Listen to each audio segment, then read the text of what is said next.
Libro de Hechos y el capítulo 2, versículos 37 a 47. Aquí el contexto es que Pedro estaba predicando el día de Pentecostés a los judíos. Aquí leemos de la reacción de ellos. Al oír esto, se compungieron de corazón y dijeron a Pedro y a los otros apóstoles: varones hermanos, ¿qué haremos? Pedro les dijo: arrepentíos y bautícese cada uno de vosotros en el nombre de Jesucristo para el perdón de los pecados, y recibiréis el don del Espíritu Santo. Porque para vosotros es la promesa, y para vuestros hijos, y para todos que están lejos, para cuantos el Señor nuestro Dios llamare. Y con otras muchas palabras testificaba y les exhortaba diciendo: sed salvos de esta perversa generación. Así que los que recibieron su palabra fueron bautizados, y se añadieron aquel día como 3,000 personas. Y perseveraban en la doctrina de los apóstoles, en la comunión unos con otros, en el partimiento del pan y en las oraciones. Y sobrevino temor a toda persona, y muchas maravillas y señales eran hechas por los apóstoles.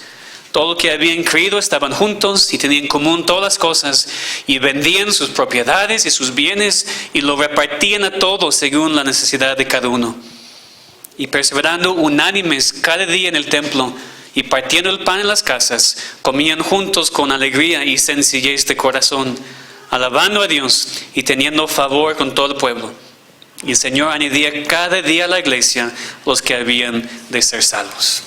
Amén. Y así sea aquí en nuestra iglesia y en nuestros días. A veces, tal vez pensamos que esta fue la iglesia primitiva y no podemos esperar nada así, pero Dios no ha cambiado. Y si Él quiere hacerlo aquí en nosotros, también lo puede hacer.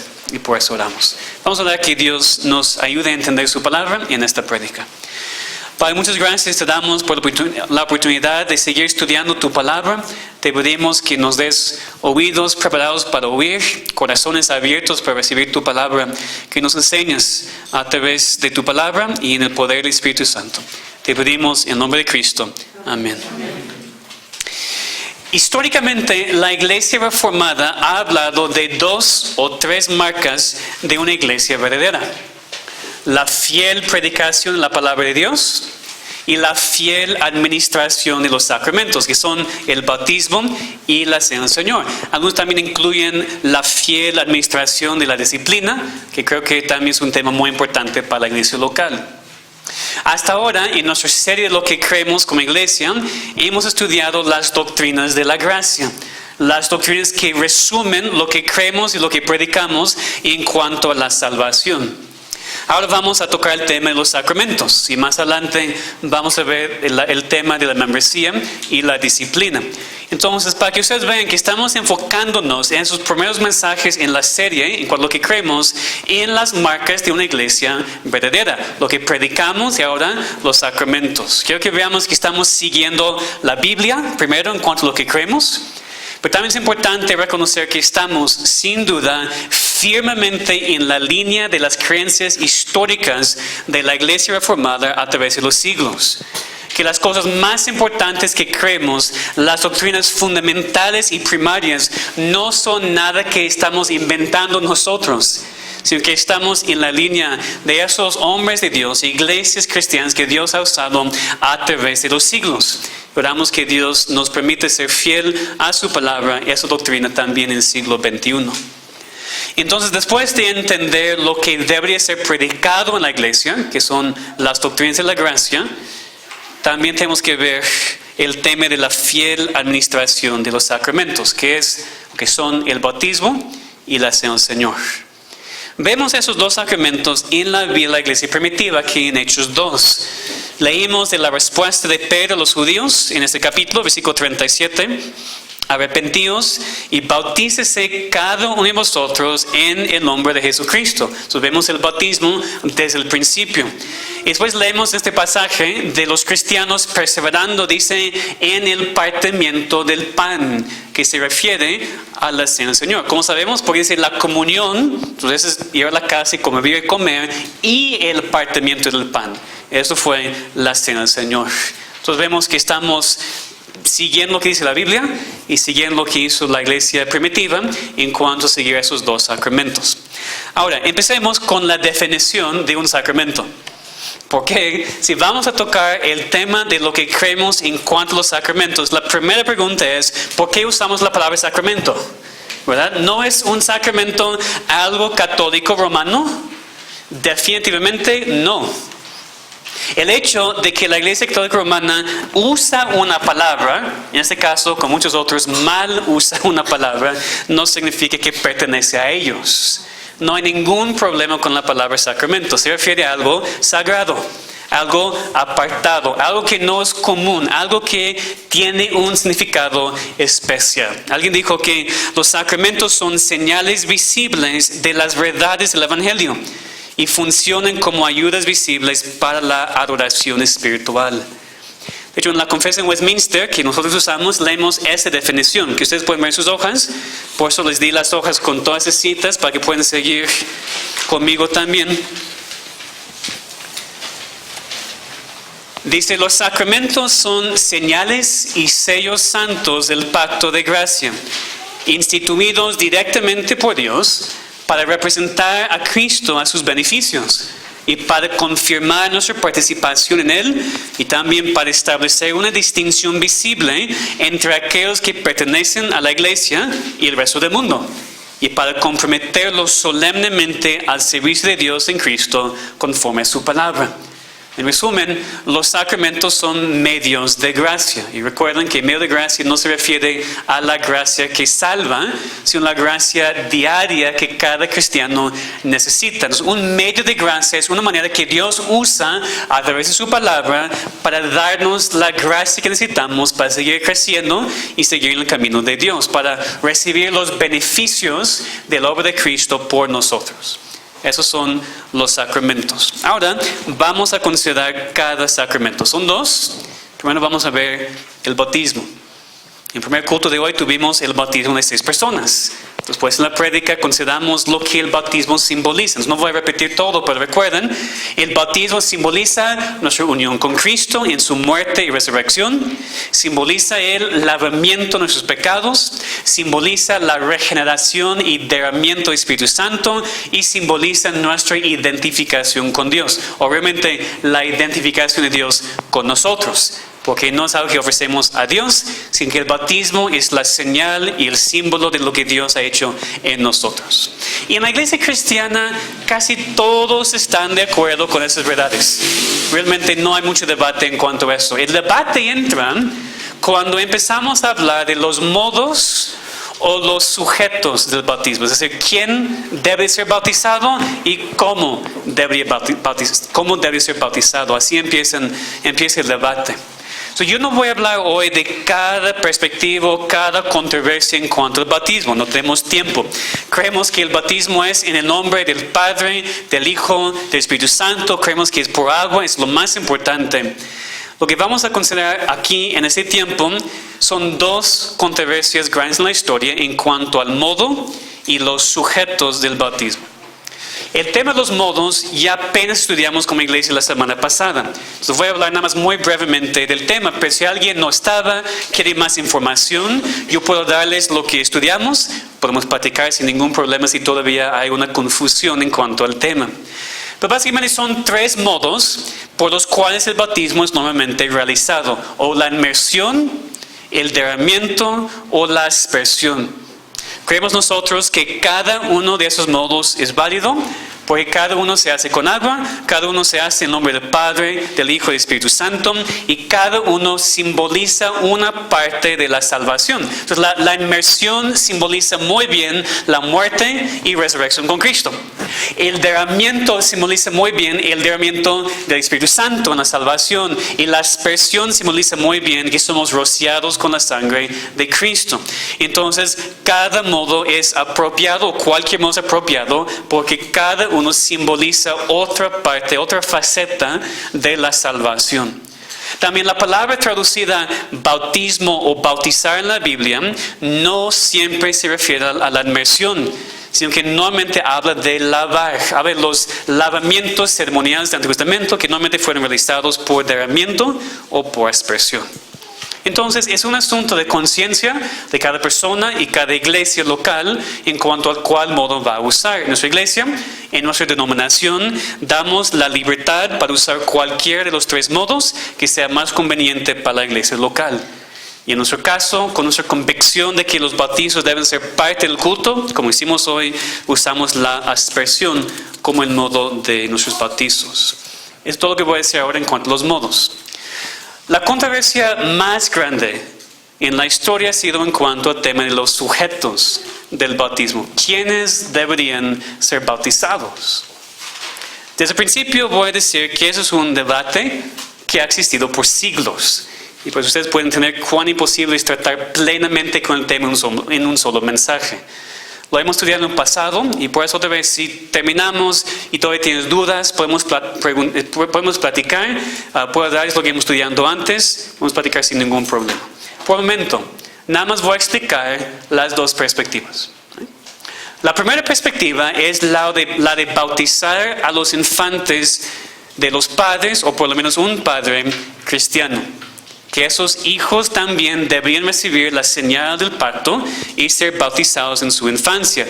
La Confesión de Westminster dice que no solo han de ser bautizados los que de hecho profesan fe en Cristo y obediencia a Él, sino también los hijos de uno o de ambos padres creyentes. El argumento empieza en el Antiguo Testamento con Abraham. Reconocemos que la Biblia es un todo, que no ignoramos el Antiguo Testamento solamente porque estamos en el Nuevo, ¿verdad? Cristo ha cumplido todos los ceremoniales del Antiguo Testamento, pero sigue siendo la palabra de Dios para nosotros y nos enseña muchos principios que todavía son válidos y necesarios para el pueblo de Dios hoy en día. También nosotros creemos en un solo pueblo de Dios, no dos. No creemos que Dios empezó con Israel, ahora la iglesia y después va a regresar a Israel.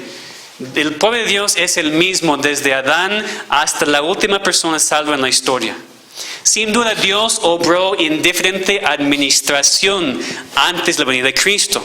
Pero desde Adán el pueblo de Dios ha sido salvo por fe en Cristo, ha sido regenerado por el mismo Espíritu Santo y todos van a vivir juntos en el cielo para siempre.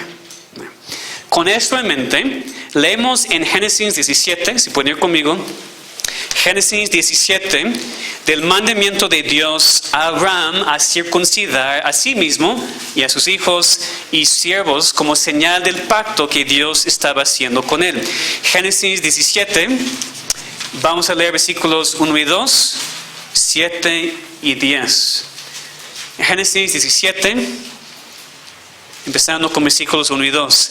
Era Abraham de edad de 99 años cuando le apareció Jehová y le dijo: yo soy el Dios Todopoderoso, anda delante de mí y sé perfecto, y pondré mi pacto entre mí y ti, y te multiplicaré en gran manera. Versículo 7.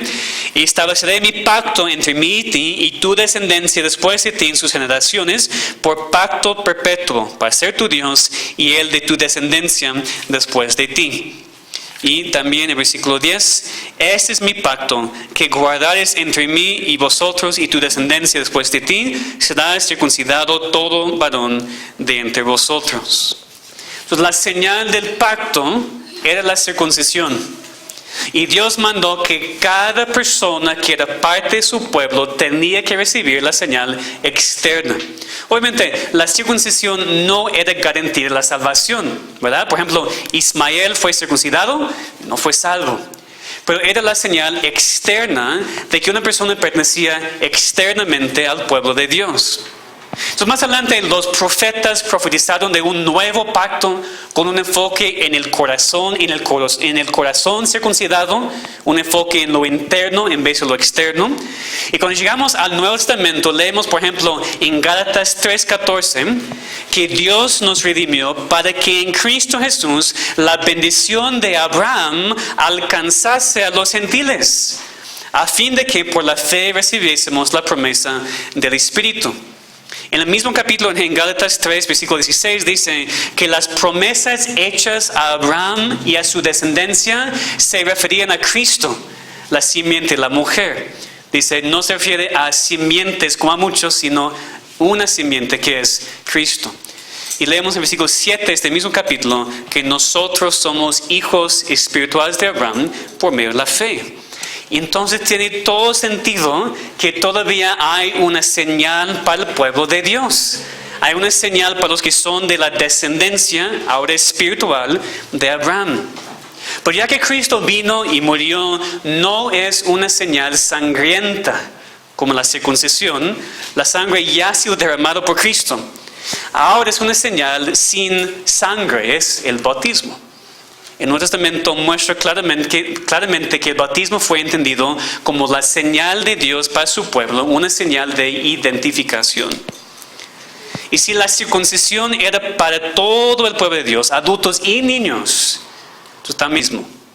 Por eso leemos en Hechos 2, lo que leímos para empezar este mensaje, Hechos 2, 38 y 39, en la predicación de Pedro, que dijo: arrepentíos y bautícese cada uno de vosotros en el nombre de Jesucristo para perdón de los pecados y recibiréis el don del Espíritu Santo, porque para vosotros es la promesa y para vuestros hijos y para todos los que están lejos, para cuando el Señor nuestro Dios llamare.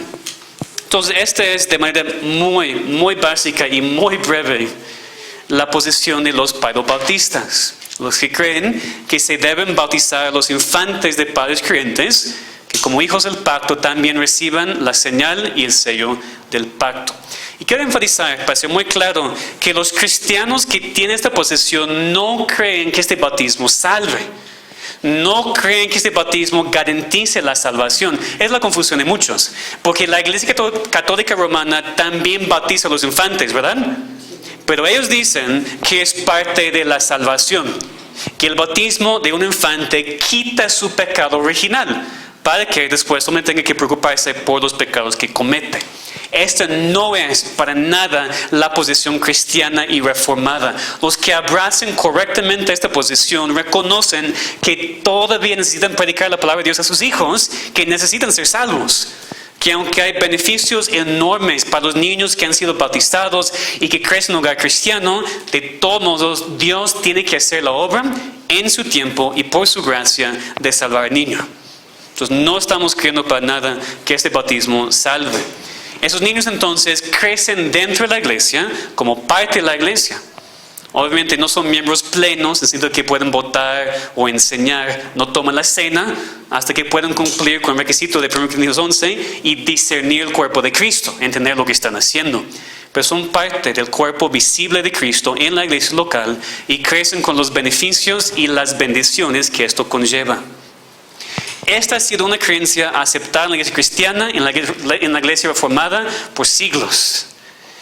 No es una posición de regeneración bautismal, sino simplemente que los niños siguen recibiendo la señal externa del pacto, mostrando la fe de sus padres que Dios va a salvar a su hijo.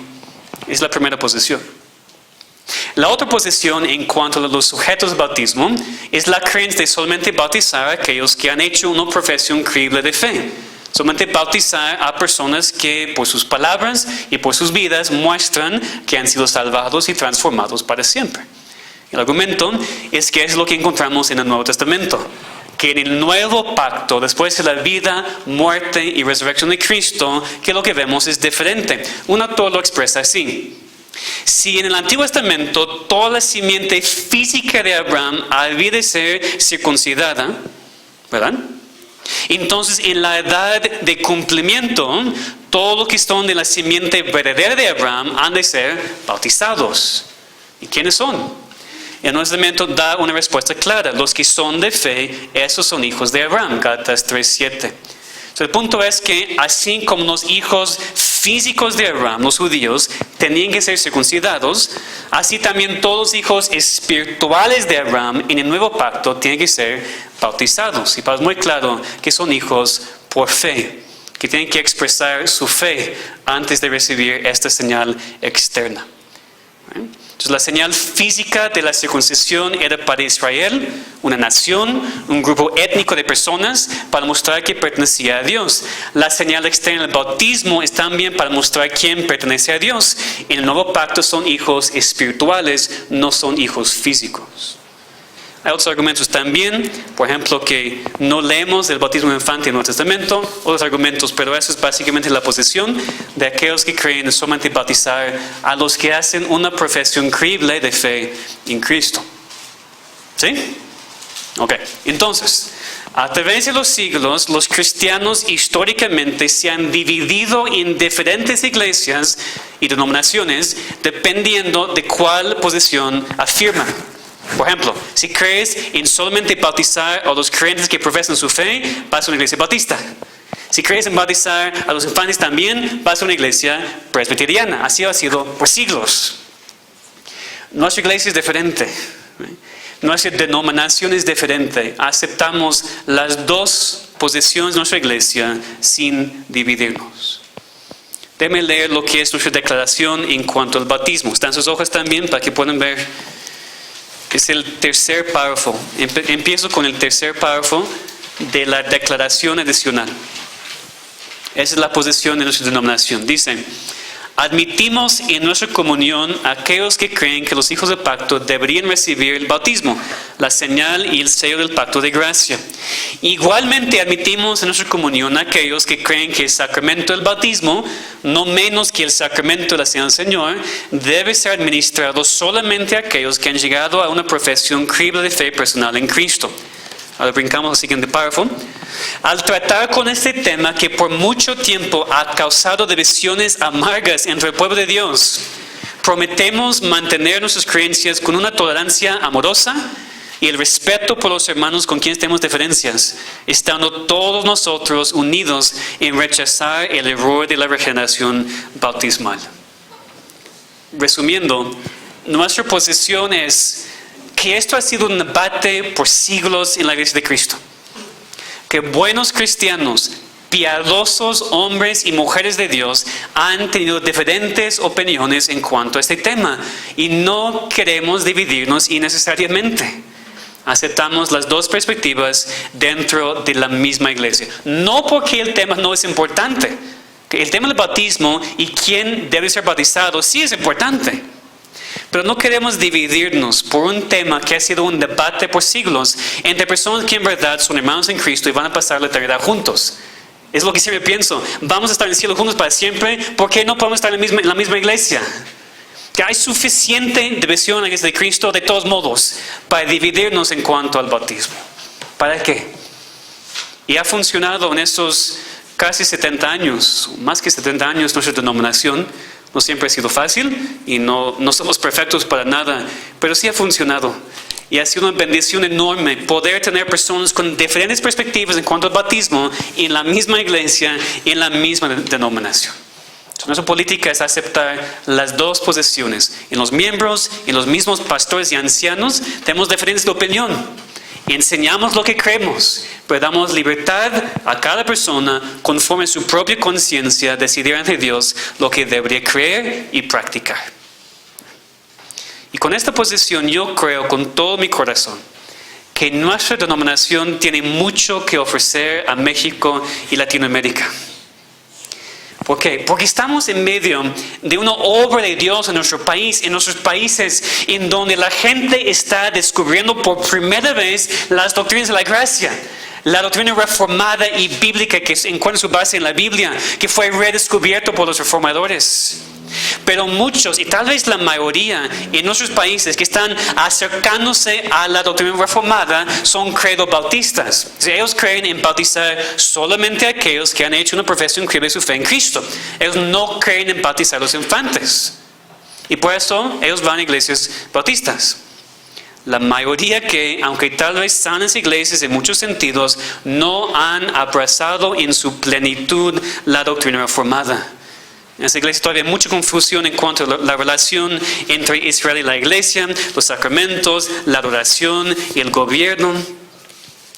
Entonces, nuestra denominación, con su posición única, es singularmente preparada para llenar el vacío en Latinoamérica. No somos mejores que nadie, entiendan. Damos gracias a Dios por su obra en todas sus iglesias en nuestros países, aun cuando no estamos completamente de acuerdo con cómo hacen las cosas. Pero creo que deberíamos orar mucho más, hermanos. Por más oportunidad de compartir con otros lo que Dios ha hecho en nosotros, las posesiones que Él nos ha permitido tomar para ser usados para su gloria en México y en toda Latinoamérica. El otro sacramento que la Biblia establece es la Cena del Señor. Voy a leer lo que dice nuestra confesión en cuanto a la cena, otra vez está en sus hojas. Nuestro Señor Jesús, la noche en que fue entregado, instituyó el sacramento de su cuerpo y sangre, llamado la Cena del Señor, para que se observara en su iglesia hasta el fin del mundo, para un recuerdo perpetuo del sacrificio de sí mismo en su muerte, para sellar en los verdaderos creyentes los beneficios de la misma, para su alimentación espiritual y crecimiento en Él, para un mayor compromiso en y hacia todas las obligaciones que le deben a Cristo, y para ser una ligadura y una prenda de su comunión con Él, y entre ellos mutuamente, como miembros de su cuerpo místico, que quiere decir la iglesia, no su cuerpo físico. Entonces, la Cena del Señor fue establecida por Cristo antes de su muerte, cuando partió el pan y compartió la copa con sus discípulos. Él dijo: esto es mi cuerpo. Esto es mi sangre del nuevo pacto. Estaba simbolizando su muerte. Y leemos en 1 Corintios 11 lo que Dios inspiró que escribiera el apóstol Pablo, que eso es algo que Cristo estableció que hagamos hasta que Él venga. Eso parece muy sencillo, ¿verdad? Celebrar la cena que simboliza la muerte de Cristo hasta que Él regrese. Pero también ha habido mucho debate a través de los siglos en cuanto al tema. Vamos a considerar muy brevemente las diferentes perspectivas. Una que es obviamente falsa y tres que se encuentran en iglesias cristianas hoy en día. En primer lugar tenemos la posición de la Iglesia Católica Romana. Ellos dicen que hay un cambio de sustancia del pan y del vino a la sustancia del cuerpo y la sangre de Cristo. Es decir, ellos dicen que los elementos físicamente cambian su sustancia para llegar a ser literalmente el cuerpo y la sangre de Cristo, que es lo que los comulgantes comen. Por eso ustedes han visto que no se puede caer la hostia, que no echen la basura de la hostia después de usarla, porque es el cuerpo físico y real de Cristo. Ellos basan su posición en una interpretación demasiado literal de las palabras de Cristo: esto es mi cuerpo, eso es mi sangre. Pero, ¿qué pensemos? Aun cuando Cristo dijo esas palabras la primera vez, era obviamente simbólico. ¿Cómo sabemos? Bueno, primero Cristo habló así mucho. Él dijo: yo soy la puerta. Y nadie piensa que Cristo estaba girando sobre sus bisagras, con toda reverencia. Pero nadie piensa así, porque entendemos que es simbolismo. Entonces aquí también obviamente estaba diciendo que algo estaba simbolizando su muerte, porque el momento cuando Cristo dijo: esto es mi cuerpo, esto es mi sangre, Él estaba en su propio cuerpo. Y no es como algunas partes de su cuerpo estaban desapareciendo durante la cena. No tiene sentido, no creemos eso. Entonces Cristo no está físicamente en los elementos. Los elementos no cambian de sustancia para llegar a ser el cuerpo y la sangre de Cristo. Y especialmente no podemos creer eso por lo que leemos en el libro de Hebreos. Porque la misa católica romana es un resacrificio de Cristo. Cada vez que se celebra la misa, y dicen ellos que el cuerpo y la sangre físicos de Cristo están, es como Cristo muere otra vez. Pero leemos en Hebreos 10:12 que Cristo, habiendo ofrecido una vez para siempre un solo sacrificio por los pecados, se ha sentado a la diestra de Dios. 18 de este capítulo dice: donde hay remisión de estos, no hay más ofrenda por el pecado. Entonces es una blasfemia completa decir que Cristo es resacrificado cada vez que se celebra la misa católica romana. Cristo hizo su obra una vez para siempre, su obra es consumada. Ningún cristiano puede creer en esta perspectiva de la Cena del Señor. Otra posición es la posición luterana, que a veces se llama la consubstanciación.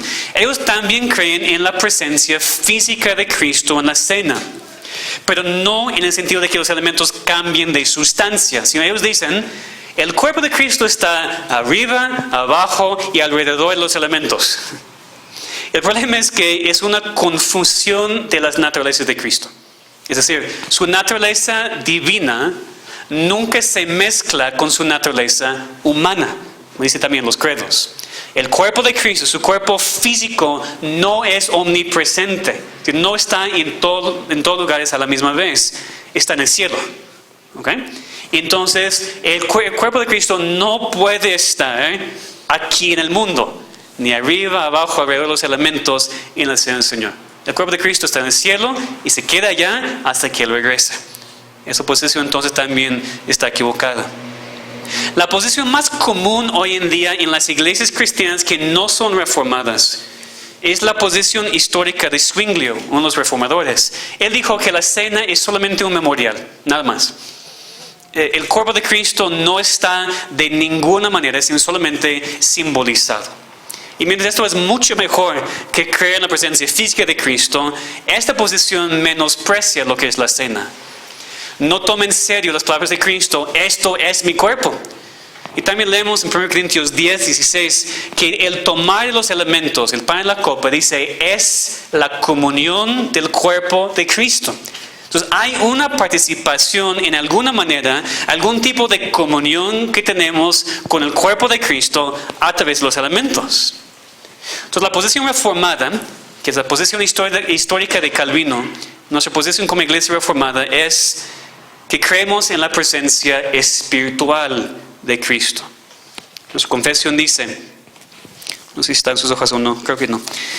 Nuestra confesión dice, los que reciben dignamente este sacramento, participando externamente de los elementos visibles, también participan interiormente por la fe, de una manera real y verdadera, aunque no carnal y corporal, sino alimentándose espiritualmente de Cristo crucificado y recibiendo todos los beneficios de su muerte. El cuerpo y la sangre de Cristo no están entonces ni carnal ni corporalmente dentro, con o bajo el pan y el vino. Sin embargo, están real, pero espiritualmente presentes en aquella ordenanza para la fe de los creyentes, tanto como los elementos mismos no están para sus sentidos corporales. Es decir, Cristo sí está presente en la cena, pero de manera espiritual, no de manera física. Le recibimos por fe y su presencia espiritual, que es la razón por la cual es un medio de gracia, es porque es la comunión espiritual con Cristo en la cena. De manera muy breve, pensemos en algunas aplicaciones específicas para nuestras vidas en cuanto a la cena. Primero, solamente los cristianos pueden participar, no es para los incrédulos. También es importante prepararnos para la cena. Eso leemos en 1 Corintios 11. Para evitar los extremos, la preparación para la cena no significa que tienes que ser perfecto para participar en la cena. Que a veces pensamos así, ¿no? Yo he pecado en la semana, pues no voy a tomar la cena. No.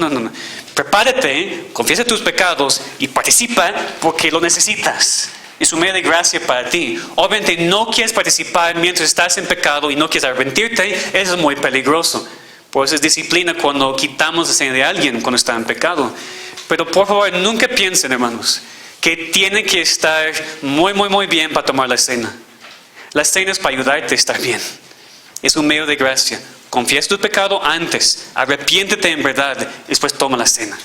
Es tu alimentación, tú lo necesitas. Y la última cosa es la pregunta de ¿cuándo deberíamos celebrar la cena? ¿Cada semana? ¿Cada mes? No voy a hablar ahora de todo el asunto histórico porque no tenemos tiempo, sino solamente quiero decirles lo que pienso que ahora deberíamos hacer como iglesia. Yo vengo de iglesias que celebraron la cena cada mes, como hemos hecho aquí.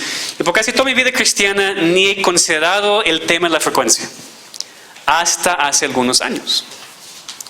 Mi argumento por tener la cena cada mes siempre ha sido que de esta manera es frecuente, pero no demasiado frecuente para que pierda su significado espiritual.